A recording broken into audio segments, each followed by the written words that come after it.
The Battle of Cowpens, how to outfox a fox and end with a bang.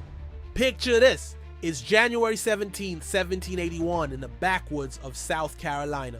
British cavalry commander Banastre Tarleton, known for his ruthless style, storms into a clearing expecting easy prey. Instead, he finds himself trapped in a web of chaos spun by American General Daniel Morgan, a master strategist with a knack for turning underdogs into overachievers. Tarleton's forces charge, and Morgan's troops start running away? Or are they? The trap is set, the stage is primed, and history is about to deliver one of its most dramatic sucker punches. Let's set the stage. The Revolutionary War is still a hot mess, especially in the South, where the British are trying to tighten their grip. Banastre No Mercy Tarleton has built a nasty reputation for being the guy who doesn't play fair. His antics at Waxhaws earned him a reputation for brutality and zero chill. On the flip side, we've got General Daniel Morgan, a seasoned commander who's all about brains over brawn. Morgan is handed a motley crew of Continentals, militia, and basically anyone with a musket and a dream. His orders annoy the British and keep them busy, but Morgan's like, nah, let's go big or go home. He hatches a plan so crazy, it just might work. Bait Tarleton into charging headlong into an ambush. Here's where things heat up.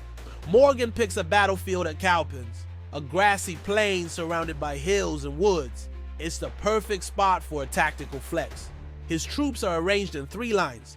The front line is militia, the middle line is experienced riflemen, and the back is the Continental Army's best troops. The plan?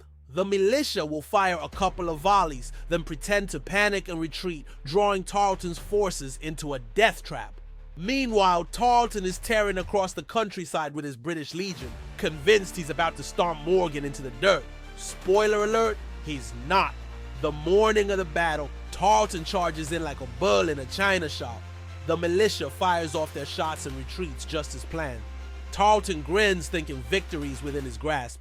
Little does he know, he's playing right into Morgan's hands. As Tarleton's troops rush forward in disarray, they slam into the second line of riflemen, who unleash a devastating volley. By the time the British realize they're in trouble, Morgan's Continentals and cavalry swoop in from the flanks, crushing them in a classic double envelopment.